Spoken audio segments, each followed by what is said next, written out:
বাংলাদেশের প্রতিটি ঘরেই এখন যেন একটা নীরব আত্মহত্যার বীজ বপন হচ্ছে। একটা শিশু বাইরে যেতে পছন্দ করে না, খেলাধুলা করতে তার ভালো লাগে না, কারোর সাথে কথা বলতেও সে অনাগ্রহী, নেই তার কোনো বন্ধু বান্ধব। সারাদিন ঘরে বসেই নীরবে স্ক্রল করে যাচ্ছে একটি স্মার্টফোন। কিন্তু এই নীরবতা শান্তি নয়, এই নীরবতা একটা অদৃশ্য ভয়াবহ মানসিক ভাঙনের ইঙ্গিত। এটা একটি নীরব বিষক্রিয়া যা আপনি নিজেই ঢেলে দিচ্ছেন আপনার সন্তানের মস্তিষ্কে।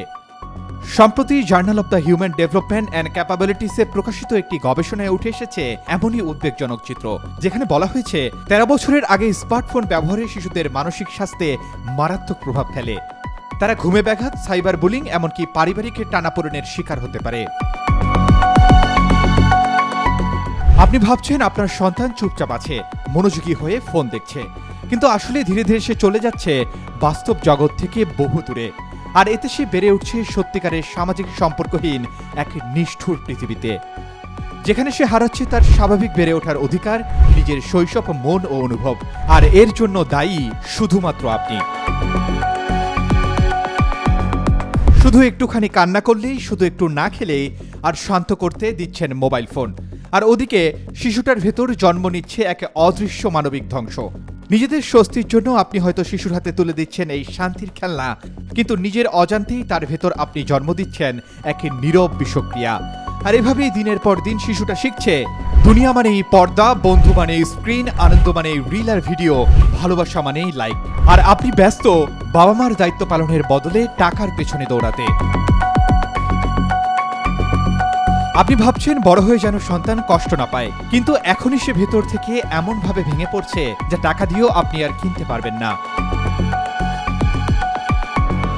আগে শিশুদের গল্প বা ছড়া শুনিয়ে খাওয়ানো হতো, কান্না থামানো হতো, আর এখন সেটা হচ্ছে কার্টুন বা গেম চালিয়ে। ফলে শিশুদের মনোজগতে জন্ম নিচ্ছে এক নীরব আসক্তি, এক ভয়ঙ্কর অভ্যাস।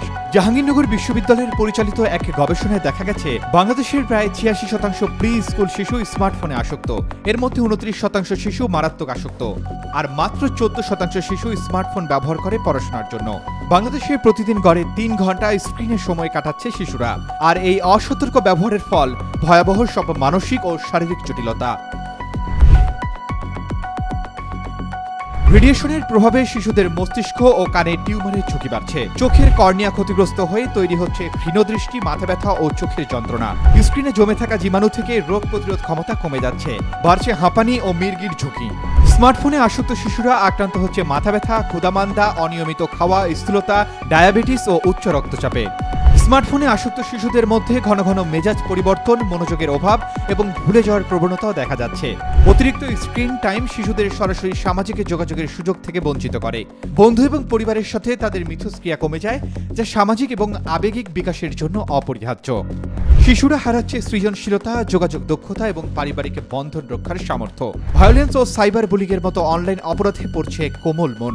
এবং সবচেয়ে ভয়ঙ্কর বিষয় হলো, গবেষণায় উঠে এসেছে অল্প বয়সে স্মার্টফোন ব্যবহারে শিশুদের মধ্যে আত্মহত্যার প্রবণতা ভয়াবহ হারে বাড়ছে। যুক্তরাষ্ট্রের একাধিক শিশু মনোরোগ বিশেষজ্ঞ বলছেন, দিনে 5 ঘন্টার বেশি স্ক্রিন টাইম থাকলে কিশোর কিশোরীদের মধ্যে ডিপ্রেশন, আত্মঘাতী চিন্তা ও আত্মহত্যার ঝুঁকি 70% পর্যন্ত বেড়ে যায়। বিশেষজ্ঞরা বলছেন, মোবাইল, সোশ্যাল মিডিয়া ও গেম এগুলো নেশার মতোই ক্ষতিকর, কারণ এইসব ব্যবহারে মস্তিষ্কে ডোপামিন নিঃসরণ হয়, যা আনন্দ দেয় কিন্তু একই সাথে তৈরি করে আসক্তি।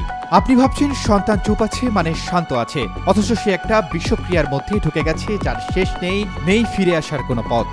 আর এই গল্পের খলনায়ক আপনি নিজেই, কারণ আপনার অপ্রাপ্ত বয়স্ক সন্তানের হাতে স্মার্টফোন দিয়ে আজ যেটাকে আপনি স্মার্টনেস ভাবছেন, কাল হয়তো সেটাই হয়ে উঠবে বিষণ্ণতা, একাকিত্ব, আসক্তি, অথবা আরও ভয়াবহ কিছু।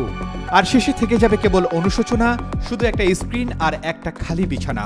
তাই আর দেরি নয়, এই মুহূর্তেই সন্তানের হাত থেকে সরিয়ে নিন সেই বিষাক্ত পর্দা। আদর করুন, গল্প বলুন, হাঁটতে নিয়ে যান, একসাথে খেলুন, কারণ স্মার্টফোন নয়, আপনার সহচর্যই হতে পারে তার সবচেয়ে বড় নিরাপদ আশ্রয়। আপনার একটু সচেতনতাই রক্ষা করতে পারে একটা শৈশব, একটা মন, একটা জীবন। সময় থাকতে ফিরে আসুন। তার আগে আপনার সন্তানের চোখের দিকে তাকিয়ে একবার নিজেকে জিজ্ঞেস করুন, সে কি এখনো বেঁচে থাকার লড়াই চালিয়ে যাচ্ছে, নাকি নিঃশব্দে ঝরে পড়ছে।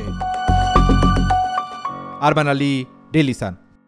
For more updates, follow us on Facebook, subscribe our YouTube channel, get the latest update on www.daily-sun.com.